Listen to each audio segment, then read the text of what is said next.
Praise the Lord. आप सबको जय मसीह की। आई होप आप सब ब्लेस्ड होंगे। हालेलुया। आज मैं आपसे परमेश्वर का एक वचन शेयर करना चाहती हूँ। पास्टर बिली ग्राम कहते हैं कि जब हमें गुस्सा आता है तब हमारे हाथ में होता है कि हम खुद को कंट्रोल कर सकते हैं। हाँ, कई बार हमारे सामने ऐसी सिचुएशन आती है जो हमारे अकॉर्डिंग नहीं होती, या बार बार कोई हमें किसी चीज़ से हम इरिटेट होते हैं, या कोई ऐसी चीज़ हमें बार बार फेस कर रहे हैं।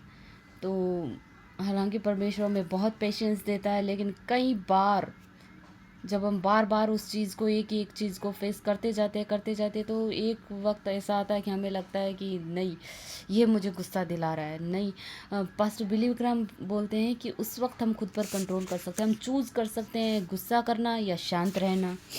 हम उस एक मिनट में रुक कर सोच सकते हैं। उस वक्त हम सोच सकते हैं कि हमें क्या करना है। क्योंकि जब गुस्सा आता है तो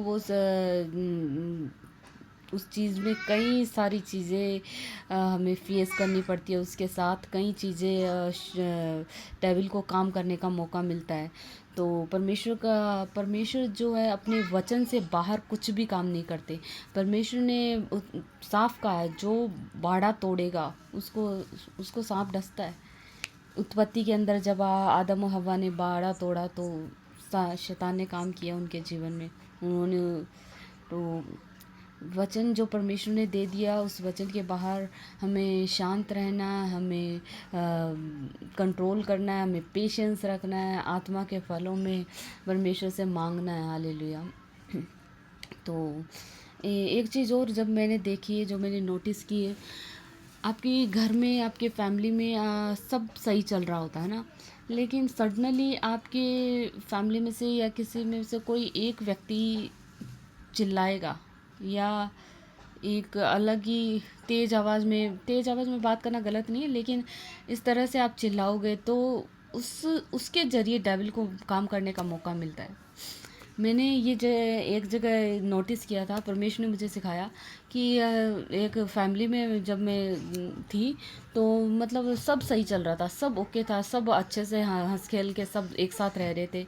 लेकिन सडनली किसी का कॉल आया, वो व्यक्ति किसी से बात करने लगा, और कॉल पे बात करते करते आधा एक डेढ़ घंटे वो व्यक्ति इतना बातों में हो गया कि उसके बाद जब वो वापस आया उनके पास, तो जब उन्होंने बात शुरू की, तो जैसे बात शुरू की उसने उसके बात को मतलब काट कर और कहा, हाँ तो मैं क्या करूँ, ऐसे करके उसने ऐसे मतलब गुस्से में रूडली जवाब दिया।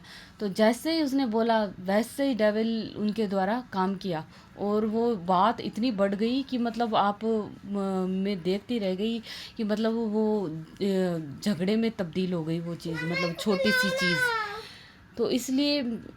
तो इसलिए कई बार मैंने इस चीज़ से सीखा, और कई बार मैंने ये अपने डेली लाइफ में भी अपने मैंने ये चीज़ एक्सपीरियंस की है कि सब कुछ ठीक चलते हुए भी कई बार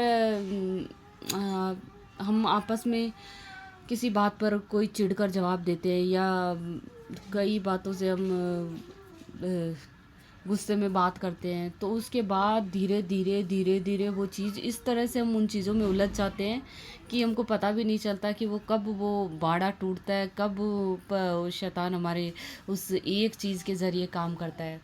तो सच में ये परमेश्वर ने सिखाया कि है ना, शैतान का हम पर कोई भी जोर नहीं चलता। वो हमारी लाइफ में कभी हमको टच भी नहीं कर सकता। वो हमारे पेशेंस, हमारी शांति को, हमारे परमेश्वर की उस उपस्थिति से हमें दूर नहीं कर सकता, जब तक कि हम खुद उसे मौका नहीं दें, जब तक कि हम खुद किसी न किसी चीज़ से जो वचन के खिलाफ है वो हम करेंगे।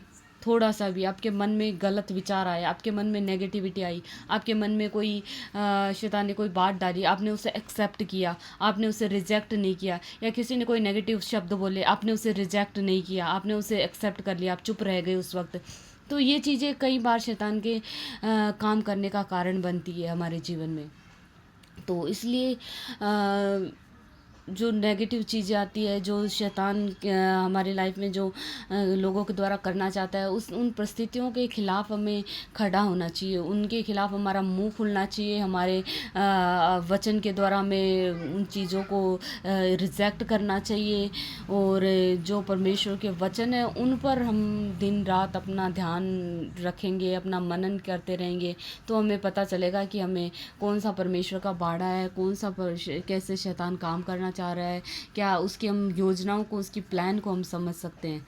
तो ये चीज़ बहुत ज़रूरी है।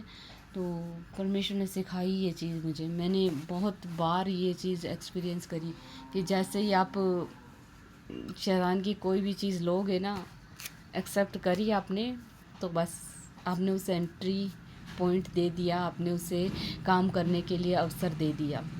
तो इसलिए हर चीज़ सोच समझ कर, हर चीज़ में चूज़ करना हमें, क्या क्या हम सीख रहे हैं, क्या हम सुन रहे हैं, क्या हम देख रहे हैं, क्या हम कर रहे हैं अपने आसपास हमारे, क्या वो बहुत ज़रूरी है ये चीज़।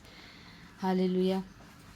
और परमेश्वर आपकी और मेरी भी आत्मिक समझ को खोले, हालेलुया, कि हम शैतान को अवसर न दें। हालेलुया। परमेश्वर इन वचनों के द्वारा आपको आशीष दे। आमीन।